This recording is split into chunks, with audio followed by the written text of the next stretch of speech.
ပေထူးသည်ယေရှုအထံတော်သို့ချဉ်ကပ်၍သခင်ဖျားတပည့်တော်၏ညီအကိုသည်တပည့်တော်ကိုပြစ်မှားလျင်သူ၏အပြစ်ကိုအကျိန်မြည်မျှခွင့်လွှတ်ရပါမည်နီခုနှစ်ကြိမ်တိုင်အောင်လောဟုမေးလျှောက်လေသည်ယေရှုကခုနှစ်ကြိမ်တိုင်အောင်မဟုတ်အကျိန်90ခုနှစ်လီတိုင်အောင်ခွင့်လွှတ်ရပြီဟုသင်အားငါဆို၏ထို့ကြောင့်ကောင်းကင်နိုင်ငံတော်ကိုမိမိအစေခံများနှင့်ဆင်းရှင်းလိုသည့်ဘယင်တစ်ပါးနှင့်ပုံဥပမာခိုင်နိုင်နိုင်၏သူသည်စရင်စတင်ရှင်းသောအခါတာလင်1000အကျွေးတင်သောသူတယောက်ကိုအထံတော်သို့ခေါ်ဆောင်ခဲ့ကြသည်ထိုသူသည်အကျွေးမပေးဆက်နိုင်သောကြောင့်သူ၏သခင်ကထိုသူနှင့်အတူသူ၏သားမယားနှင့်ဥစ္စာပစ္စည်းရှိသမျှတို့ကိုရောင်းချ၍အကျွေးကိုဆက်ရမည်ဟုသူအားအမိန့်ချမှတ်လေသည်ထိုအခါထိုအစေခံသည်ဒုတုတ်ပြဝတ်လျက်သူအားကျွန်ုပ်ကိုသိခံတော်မူပါရှိသမျှကိုကျွန်ုပ်ဆက်ပါမည်ဟုတောင်းပန်လေသည်ထိုအစေခံ၏သခင်သည်လည်းတနာသောစိတ်ဖြင့်သူ့ကိုလွှတ်ကာသူ၏အကျွေးရှိသမျှကိုလည်းစရင်မှပယ်ဖြတ်လိုက်လေသည်ထိုအစေခံသည်ကထွက်သွားစဉ်မိမိပေါ်ဒေနာဤတရားအကျွေးတင်သောအစေခံအဖော်သားတယောက်ကိုတွေ့လျင်သူ၏လယ်ပင်ကိုညှစ်လျက်ငါအားသင်ပေးဆက်ရရှိသည်ကိုပေးလောဟုဆို၏ထိုအခါသူ၏အစေခံအဖော်ကလည်းပြဝတ်လျက်ကျွန်ုပ်ကိုသိခံပါအကျွေးရှိသမျှကိုကျွန်ုပ်ဆက်ပါမည်ဟုသူအားတောင်းပန်လေ၏သို့တော်သူသည်လက်မခံဘဲထိုသူအကျွေးဆက်သည့်တိုင်အောင်သူ့ကိုထောင်ထဲ၌အကျဉ်းချထားလေသည်ဤဖြစ်ရကိုအခြားသောအစေခံအဖော်သားတို့သည်မြင်သောအခါအလွန်ဝမ်းနည်းကြသဖြင့်မိမိတို့၏သခင်ထံသို့သွားပြီးလျှင်ဖြစ်ပျက်သမျှတို့ကိုလျှောက်ထားကြလေသည်ထိုအခါသူ၏သခင်သည်သူ့ကိုခေါ်၍စိုးရုပ်သောကြောင့်သင်သည်ငါ့ကိုတောင်းပန်သောကြောင့်ငါသည်သင်၏အကျွေးရှိသမျှကိုလွှတ်ခဲ့လေပြီငါသည်သင်ကိုတနာတကယ်သို့သင်သည်လည်းသင်၏အစေခံအဖော်ကိုမတနာအပ်သလောဟုမိန့်တော်မူ၏ထို့နောက်သူ၏သခင်သည်အမျက်ထွက်၍ထိုအစေခံအားသူ၏အကျွေးအားလုံးကိုပေးဆက်သည့်တိုင်အောင်အကျဉ်းချထားရန်အာဏာသားတို့လက်သို့အပ်လိုက်လေသည်သင်တို့သည်လည်းမိမိတို့၏ညီအကိုတို့၏အပြစ်ကိုအတွင်းစိတ်မှခွင့်မလွတ်လျင်ကောင်းကင်ဘုံ၌ရှိတော်မူသောငါခမည်းတော်သည်လည်းသင်တို့အသီးသီးကိုထိုနည်းတူစီရင်တော်မူလိမ့်မည်ဟုမိန့်တော်မူသည်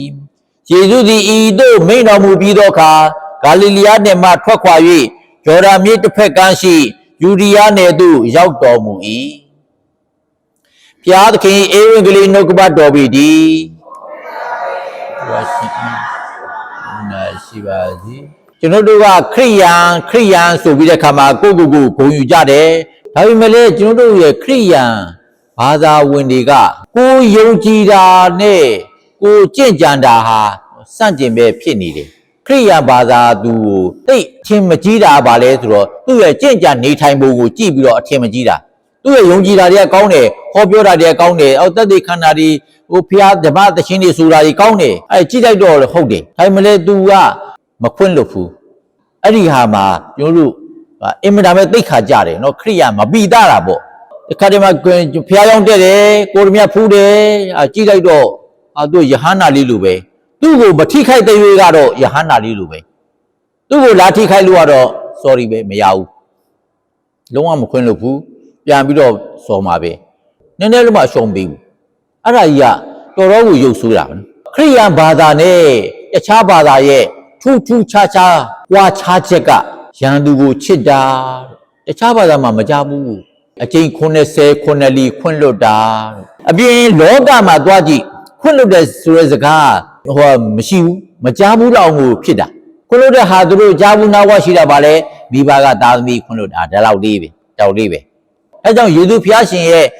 ဟောပြောခဲ့တဲ့တရားတွေကိုသုံးသပ်ကြည့်လိုက်မယ်ဆိုရင်ငါဆိုဒီကသင်တို့၏ရန်သူတို့ကိုချစ်ကြလောသင်တို့ကိုမုန်းတဲ့သူတွေဖို့မေတ္တာပို့ကြလောလူတယောက်ကတယောက်ကိုမကောင်းလမ်းပြတယ်အပြစ်မှားတဲ့ရောက်စေတဲ့ဆိုရင်ဒီဘယ်တော့တောင်မှဆိုးလဲဆိုတော့သူ့ရဲ့လေဘေးမှာကြိတ်ဆုံကြောက်ဆွဲပြီးတော့ပင်လေတဲ့ချစရာကောင်းတယ်သူယေရှုဖျားရှင်မိန်တော်မူတယ်ဒီအတိုင်းဝိုင်းကိစ္စ ဒီအတိုင်းဝိုင်းထဲမှာတရားကပျောက်ဆုံးနေတဲ့လမ်းလွဲနေရဆိုရင်ပျောက်တဲ့သူကိုမရမကရှာတဲ့သူရင်းလူလိုက်ရှာကြဒါဝင်ရှိတယ်မနေ့ကဖတ်သွားတဲ့ကျမ်းစာဆိုရင်လည်းတရားကမှားတယ်လမ်းမကြီးရောက်နေဆိုရင်ဒီကိုယ်တိုင်သွားပြီးဆုံးမပါနားချပါအဲ့ဒါမှမရသေးဘူးဆိုရင်2ယောက်3ယောက်အကူကြီးခေါ်ပါအောင်ကယ်ကြပါအောင်အဲ့လိုလုပ်ရပြစ်ထားလို့မဖြစ်ဘူးနော်အဲ့လိုမျိုးမိန်တော်မူတယ်ဒီအတိုင်းဝိုင်းကိစ္စဒီနေ့လေတံပေထူးကနေပြီးတော့သူကနေပြီးတော့တခင်သူဟောပြောတဲ့ခွင့်လွှတ်ခြင်းအကြောင်းတော့ကြားဘူးမှာပါကြားဘူးတဲ့ကြောင့်မို့ तू ကငါကျင့်မယ်ကွာဆိုကျင့်တာကျင့်တော့ခါမှာဘာပြဿနာတွေ့လာတယ်ဒီကောက်ကငါခွင့်လွှတ်တာတစ်ခါနှစ်ခါတော့ရှိတယ်မနေ့ကဟာနဲ့ပေါင်းလိုက်ရင်တော့3ခါရှိပြီအဲ့တော့တခင်သူကိုမေးဦးမယ်ဘယ်နှခါလောက်ထိခွင့်လွှတ်ရမှာတော့ခုနှစ်ကြိမ်တိုင်အောင်ခွင့်လွှတ်ရမှာလားပူပူလူလူပြောလိုက်တာဒါပေမဲ့တခင်သူကတော့ပြန်ပြီးမိန်တော်မူလိုက်တာကခုနှစ်ကြိမ်တိုင်အောင်ပြောတာမဟုတ်ဘူးတဲ့အကြိမ်90 94ဆိုတဲ့သူတို့စုစကားရှိတာကဗါလေအကြိမ်90 94ဆိုတာအကြိမ်မရွေးထိခိုက်ခံရတိုင်းခွင့်လွှတ်ဘယ်နှခါရဲ့နှစ်ခါရှိပြီရဲ့ပါမမှတ်နဲ့တဲ့ပြတ်ရောခွင့်လွှတ်ရမှာကျွန်တော်တို့ကဘုရားသခင်ကိုစံနမူနာယူရမယ်ဘုရားသခင်ကကျွန်တော်တို့ကိုဘလောက်ခွင့်လွှတ်တယ်လဲအများကြီးပဲခွင့်လွှတ်တယ်အများကြီးမှဘလောက်တော့များလဲဆိုရင်ငါတို့ကပြန်ပြီးတော့မစက်နိုင်လောက်အောင်ထိများတယ်ဒီနေ့ဥပမာပုံမြင်တဲ့ကလူပေါ့နော်ရှင်ဘင်းကိုတွားပြီးတော့အကျွေးတင်တာဘလောက်လဲတာလင်1000နဲ့တာလင်1000ဆိုတာနှစ်ပေါင်း30 40လောက်ရတဲ့လောက်ခဒီနှစ်ပေါင်း40လောက်ရတဲ့လောက်ခအကျွေးစားမှာနော်ခက်ဒီနှစ်ပေါင်း40ကျော်ကအိမ်မှာမစားဘဲနေရအောင်မှာခင်ဗျလောက်ခကိုခက်စားဖို့နေအတွက်သုံးမှာလားဒါဆိုရင်နှစ်ပေါင်း40ထက်ပိုကြသွားမှာတက်တက်လုံးပဲဆိုကြပါစို့ပြန်မဆက်နိုင်ဘူးအဲ့လောက်ကြီးထိဖရာသခင်ဘောကကျွန်တော်တို့ကအကျွေးတင်တယ်ဖရာသခင်ကကျွန်တော်တို့ကိုချစ်တဲ့ကြောင့်မို့ကျွန်တော်တို့ရဲ့အပြစ်တွေကိုတခုမကြခွင့်လွှတ်လိုက်တယ်ငါတို့အပြစ်မရှိတော့ဘူးအဲ့ဒါဖရာသခင်ကနေခွင့်လွှတ်ခြင်းကိုခံရတာကျွန်တော်တို့မခံစားရတဲ့သဘောပဲဒါကြောင့်မို့တချို့ကလည်းဖရာငါ့ကိုအာဘဖြေတဲ့ကခွင့်လွှတ်တယ်လို့ဒါကြောင့်မို့မယုံတာနေမှာဖရာခွင့်လွှတ်မယ်ဆိုတာဖရာလည်းခွင့်လွှတ်မယ်အဲ့လောက်ကြီးတော့ကောင်းမယ်မထင်ဘူးဖရာကိုခင်ဗျတော်တော်နှိမ်တာပဲအထင်သေးတာပဲမယုံနိုင်တာအဲ့ဒီရင်နဲ့ခွင့်လွှတ်မယ်လို့မထင်ဘူးဆိုတဲ့ဟာလူကလည်းသူများလည်းဘာလို့ခွင့်လွှတ်မှာဘာလို့ခွင့်လွှတ်မှာဒါကြောင့်မို့တခြားဘာသာကြီးမှာခွင့်လွှတ်တယ်ဆိုတာအဓိပ္ပာယ်ကိုမရှိဘူးမတော်စားဖြစ်တယ်မတော်စားဟုတ်ပါတယ်တဲ့မဲ့မလောက်တာမဟုတ်ပါဘူးမတော်တဆပါမတော်စားဖြစ်တာပါမတော်စားခွင့်လွှတ်လိုက်လေခွင့်လွှတ်ပဲရမလို့ငါနာတော့တာဆိုင်ကယ်နဲ့တိုက်တာဘယ်လိုခွင့်လွှတ်ရမှာဒုက္ခပဲအဲ့လိုမျိုးခွင့်လွှတ်တယ်ဆိုတာကမရှိတာဘုရားသခင်ပေါ်မှာကျွန်တော်တို့ကအကျွေးအများကြီးတင်တယ်တပြားမှမပေးနဲ့တော့ခွင့်လွှတ်တယ်အခုကျတော့သူကိုယ့်ဖော်သားချင်းထိခိုက်တဲ့ခါကျတော့ဘယ်တော့ထိခိုက်လဲ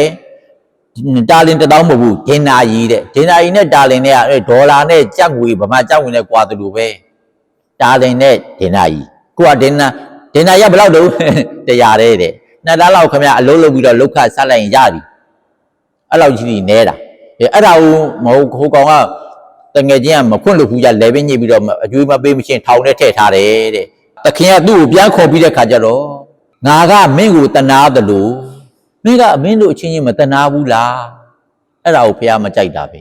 အဲ့ကြောင့်မို့ဘလောက်တော့မှဒေါသထွက်ပြီးတော့သူ့ကိုထောင်ချလိုက်တယ်ဆိုရင်အကျွေးတွေငါ့ကိုပေးရမယ့်အကျွေးတပြားမကြမ်းအပုံအစင်းမပေးမချင်းထောင်ထဲကမထွက်ရဘူးဖះတော်တော်နော်ကတိကတ်ပြောတယ်ဖះလို့ပြောရမှာနော်ဘာလို့ဆိုတော့ခုနကတော့တပြားမှမပေးနဲ့တော့အခုကြတော့တပြားမကြမ်းပေးတပြားမှမကြမ်းမအကုန်အစင်မပေးမချင်းထောင်ထဲကမထွက်ရဘူးတော်တော်ကတ်တဲ့ဖះသူများကိုအဲ့လိုလုပ်ရင်အဲ့လိုလုပ်ပြန်လုပ်မှာတင်တို့ကသူများကိုစီရင်တဲ့အတိုင်းပဲဖះပြန်လုပ်မှာကျွန်တော်တို့ကိုထိခိုက်ကျွလွန်တော့သူတို့အားကျွန်တော်တို့ခွင့်လွှတ်တကယ်တော့အဲ့လိုပြောနိုင်ဘူးကျွန်တော်တို့ပြင်များကိုလည်းခွင့်လွှတ်တော်မူပါကျွန်တော်တို့ကသူများအပြစ်ကိုခွင့်လွှတ်တယ်လို့ကျွန်တော်တို့ခွင့်လွှတ်ပါတယ်ကျွန်တော်တို့ကသူများအပြစ်ကိုမခွင့်လွှတ်တယ်လို့ကျွန်တော်တို့လည်းမခွင့်လွှတ်ပါနဲ့လို့ပြောတာနဲ့အတူတူပဲကိုကလည်းဘုရားသခင်စီကခွင့်လွှတ်ခြင်းတွေခံရတယ်လို့ကိုကလည်းသူတို့ဘာလို့ခွင့်လွှတ်မှာပြည့်စုံတာပြီးတာအဲ့ဒါမှပြီးတာဒီနေ့စာလံကျမ်းမှာမမိနဲ့ဘုရားချစ်တာတွေဘုရားခွင့်လွှတ်တာတွေမမိနဲ့ဒီနေ့စာလံကျမ်းမှာဘုရားသခင်ရဲ့အမှုတော်ကိုမမိလျော့နဲ့တတိယပါကျွန်တော်ကြီးဒီကောက်ကိုခွင့်လွှတ်ထားတာပဲငါလည်းသူတစ်ပါးကိုအဲ့လိုခွင့်လွှတ်မယ်ဆိုပြီးတော့စိတ်ဆုံးဖြတ်ကြပါစို့